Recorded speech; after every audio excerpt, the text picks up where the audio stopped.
Terima kasih Anda masih bersama kami di Debat pertama Calon Presiden 2024.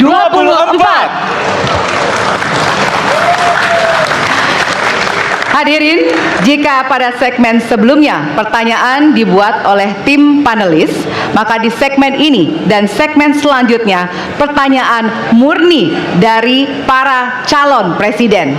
Ya. Jawaban pertanyaan akan ditanggapi oleh capres penanya untuk kemudian direspon kembali oleh calon presiden yang menjawab.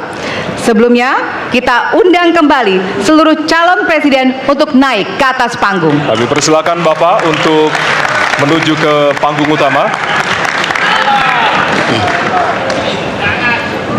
Ya, dan untuk segmen ini kesempatan pertama akan diberikan kepada calon presiden nomor urut 1 untuk bertanya kepada calon presiden nomor urut 2. Dan waktu Bapak 1 menit dimulai dari sekarang.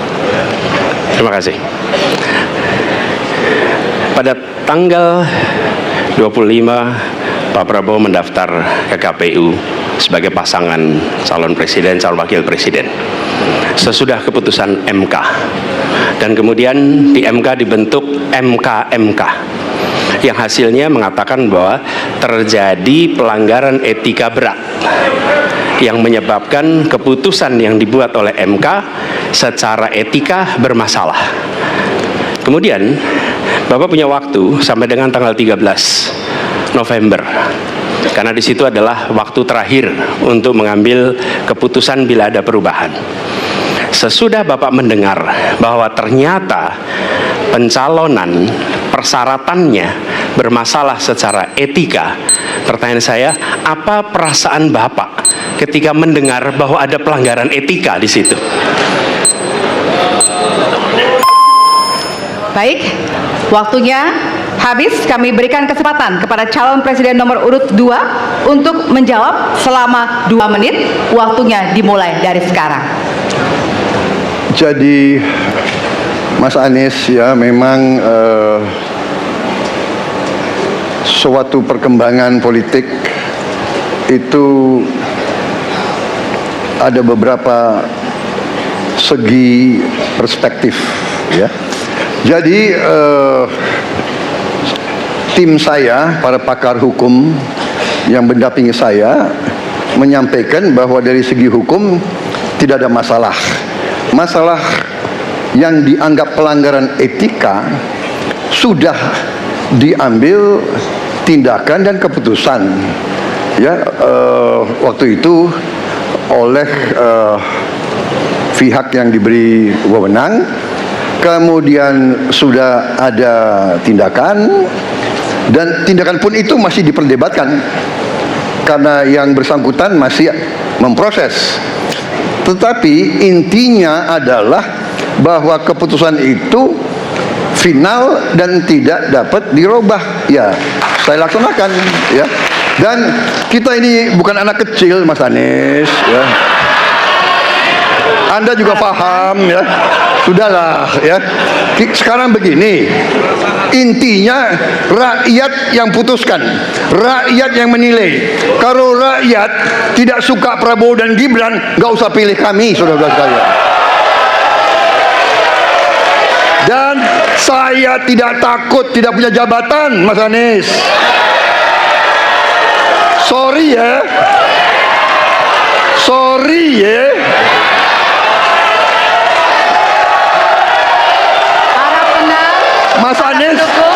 Mas Anies, saya tidak punya apa-apa. Saya sudah siap mati untuk negara ini. Baik.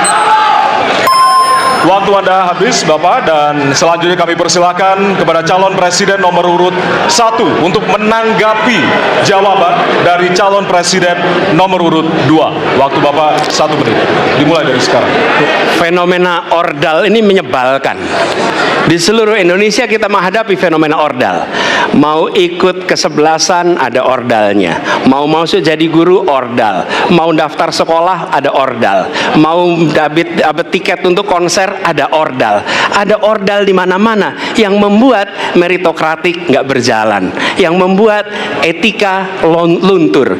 Dan ketika fenomena ordal itu bukan hanya di masyarakat, tapi di proses yang paling puncak terjadi ordal, maka rakyat kebanyakan, dan ini saya rasakan beberapa waktu yang lalu, beberapa orang guru berjumpa dengan saya dan mereka mengatakan, Pak, di tempat kami pengangkatan guru-guru itu mendasarkan ordal. Kalau tidak ada ordal nggak bisa jadi guru, nggak bisa diangkat. Lalu apa jawabannya? Atasan saya bilang, wong yang di Jakarta aja pakai ordal, kenapa kita di bawah tidak boleh pakai ordal? Negeri ini rusak apabila tatanan Waktunya itu hilang. habis. Ya. Sekarang kami berikan kesempatan kepada calon presiden nomor urut 2 untuk menanggapi tanggapan dari calon presiden nomor urut 1. Waktunya 1 menit dari sekarang. Mas Anies, dalam demokrasi kekuasaan tertinggi ada di rakyat.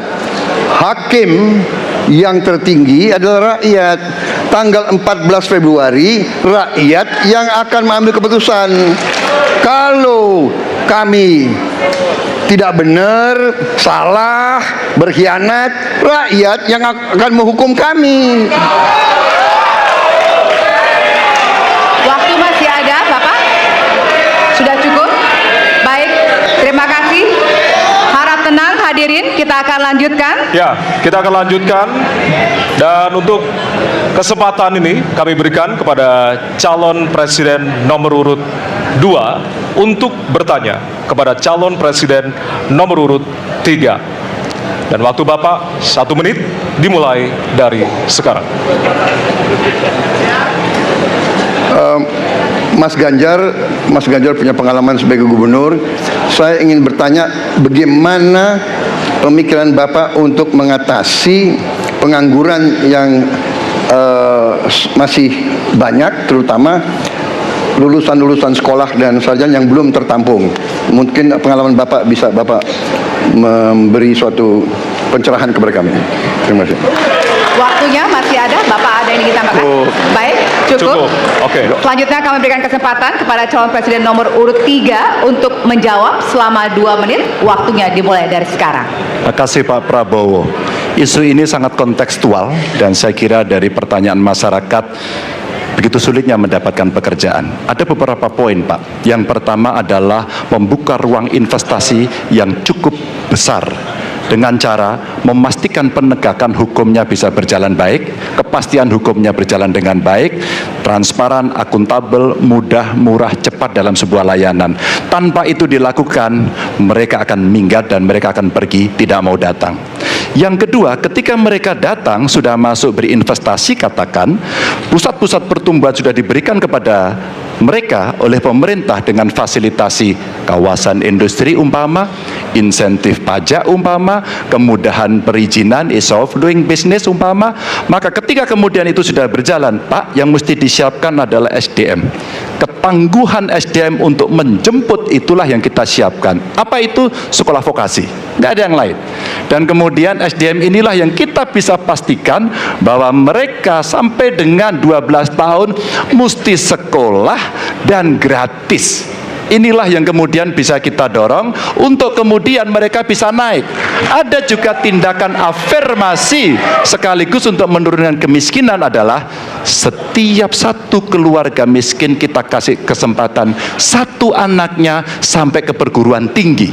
Karena itulah yang akan membongkar dan kemudian memberikan ruang pekerjaan yang jauh lebih banyak kepada mereka. Maka peran-peran inilah yang mesti kita dorong. Kawasan industri Kendal sudah bekerja sama dengan ratusan lebih sekolah vokasi. Kawasan industri di Batang sedang kita siapkan, bahkan kita bangunkan sekolah.